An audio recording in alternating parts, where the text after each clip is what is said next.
जय श्री कृष्णा मित्रों, मेरा साथ चैनल में आपका स्वागत है। दोस्तों, भगवान की पूजा में भावना और श्रद्धा का महत्व सोने और चांदी से ज्यादा होता है। इस बात को अत्यंत खूबसूरत तरीके से समझाने हेतु श्री कृष्ण और उनकी दो बीवियों रुक्मणी और सत्यभामा से संबंधित एक बहुत ही अच्छी पौराणिक कथा है। भगवान श्री कृष्ण की पत्नी सत्यभामा के मन में एक दिन बहुत ही अजीब सा विचार आया।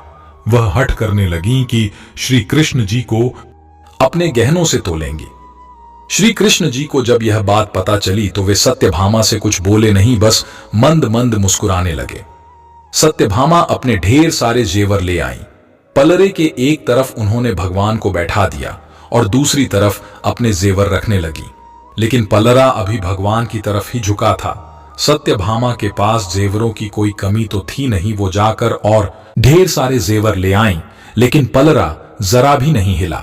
सत्यभामा ने अपने सारे जेवर तराजू पर रख दिए, लेकिन कोई फायदा नहीं हुआ।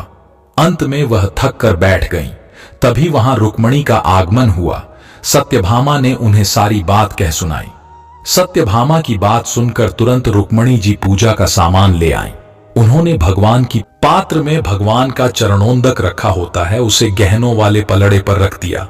देखते ही देखते पलरा झुकने लगा और भगवान का पलरा ऊपर उठ गया। सत्यभामा हैरानी से सब कुछ देख रही थी। उसको समझ नहीं आ रहा था कि जो पलड़ा उनके इतने सारे गहनों से नहीं झुका, वो एक हल्के से पात्र से कैसे झुक गया। वे रुक्मणी से इसका कारण पूछने लगी। तभी नारद मुनि भ्रमण करते हुए वहां पहुंच गए। सत्यभामा की परेशानी समझकर वे इसका कारण उन्हें बताने लगे। नारद जी बोले, भगवान की पूजा में महत्व सोने चांदी के गहनों का नहीं होता, बल्कि सच्ची भावना और श्रद्धा का होता है। रुक्मणी ने अत्यंत प्रेम से भगवान का पूजन किया, जिससे उनकी श्रद्धा और भक्ति की ताकत चरणोंदक में समा गई। जब रुक्मणी ने वह पात्र तराजू पर रखा तो उनकी भक्ति की ताकत से पलड़ा नीचे चला गया। ईश्वर को सिर्फ सच्चे प्रेम, श्रद्धा और भक्ति की भावना से ही पाया जा सकता है। सोने चांदी और रुपए पैसों का भगवान की नजर में कोई मोल नहीं होता। भगवान की पूजा यदि सही ढंग से की जाए तो ईश्वर की प्राप्ति अवश्य होती है। सच्ची भक्ति और प्रेम के आगे ईश्वर भी झुक जाते हैं। सत्यभामा को उनकी बात समझ में आ गई थी। इस पौराणिक कथा के माध्यम से हमें यही सीख मिलती है कि अगर भगवान के करीब रहना है या ईश्वर को प्राप्त करना है तो सोना चांदी और पैसा जैसी भौतिकवादी चीजों को भूलकर अपने मन में श्रद्धा का भाव उत्पन्न करे। यही एकमात्र मार्ग है सच्ची भक्ति और ईश्वर को पाने का। भगवान केवल प्रेम भाव के भूखे होते हैं। प्रेम में वह शक्ति है कि भगवान को भक्त के नजदीक खींच लाता है। प्रेम ही भगवान को पाने का श्रेष्ठ साधन है। जिसने सच्ची भावना से भगवत प्रेम किया वही उनको प्राप्त कर सकता है। यह बात यहाँ आनंद धाम आश्रम में चल रही कथा के समापन अवसर पर व्यास संत वीरेंद्राचार्य ने कही। महात्मा ने कहा कि शुद्ध प्रेम में कुछ लेने की इच्छा नहीं रहती, मोह भोग की इच्छा रखता है, जबकि प्रेम भोग देता है। प्रेम में किसी तरह मांग नहीं होती। प्रेम में अपेक्षा का भाव जगा तो समझो प्रेम भाग गया। भक्ति से मांगी गई वस्तु तो जरूर मिलेगी, लेकिन भगवान नहीं मिलेंगे। केवल निष्काम भक्ति के द्वारा परमात्मा को पाया जा सकता है।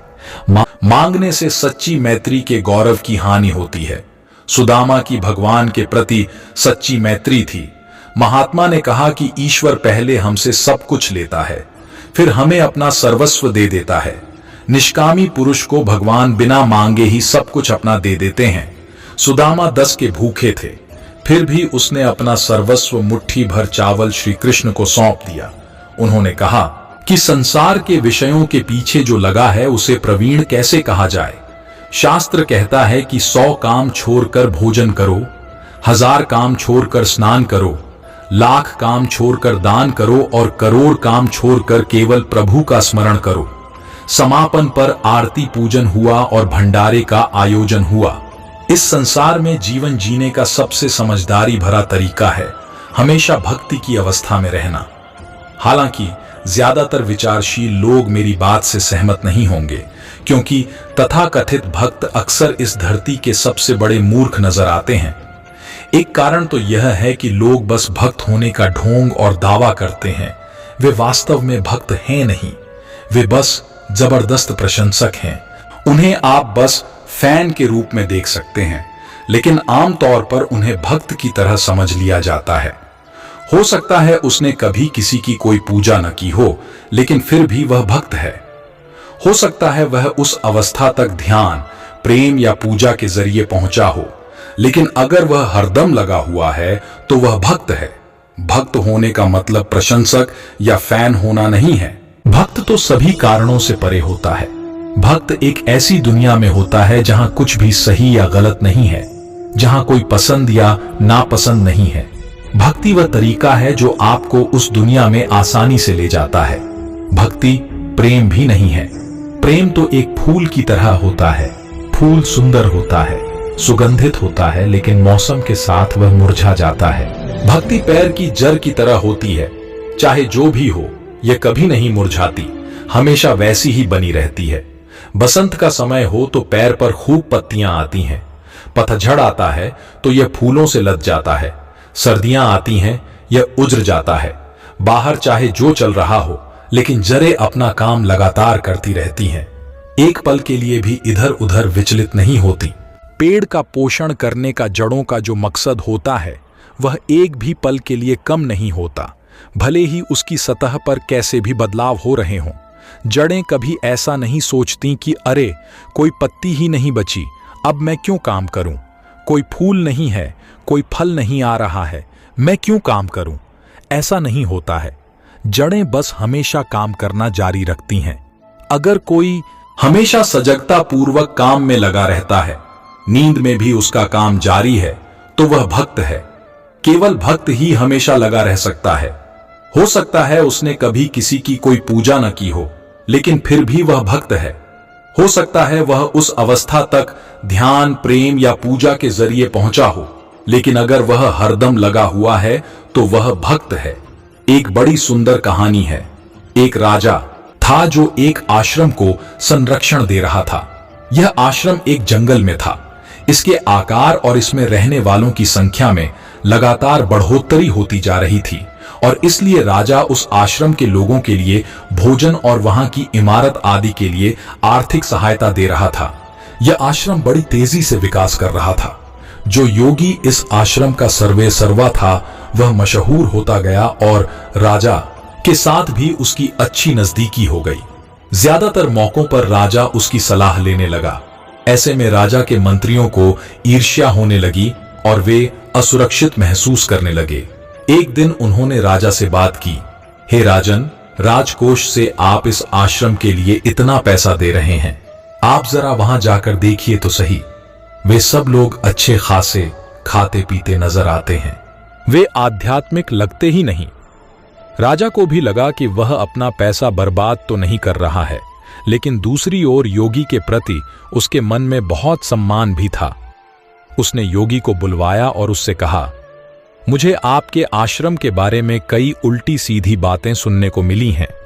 ऐसा लगता है कि वहां अध्यात्म से संबंधित कोई काम नहीं हो रहा है। वहां के सभी लोग अच्छे खासे मस्तमौला नजर आते हैं। ऐसे में मुझे आपके आश्रम को पैसा क्यों देना चाहिए? योगी बोला, हे राजन, आज शाम को अंधेरा हो जाने के बाद आप मेरे साथ चलें। मैं आपको कुछ दिखाना चाहता हूं। रात होते ही योगी राजा को आश्रम की तरफ लेकर चला। राजा ने भेष बदला हुआ था। सबसे पहले वे राज्य के मुख्यमंत्री के घर पहुंचे। दोनों चोरी छिपे उसके शयन कक्ष के पास पहुंचे। उन्होंने एक बाल्टी पानी उठाया और उस पर फेंक दिया। मंत्री चौंक कर उठा और गालियां बकने लगा। वे दोनों वहां से भाग निकले। फिर वे दोनों एक और ऐसे शख्स के यहां गए जो आश्रम को पैसा न देने की वकालत कर रहा था। वह राज्य का सेनापति था। दोनों ने उसके भी शयन कक्ष में झांका और एक बाल्टी पानी उस पर भी उड़ेल दिया। वह व्यक्ति और भी गंदी भाषा का प्रयोग करने लगा। इसके बाद योगी राजा को आश्रम लेकर गया।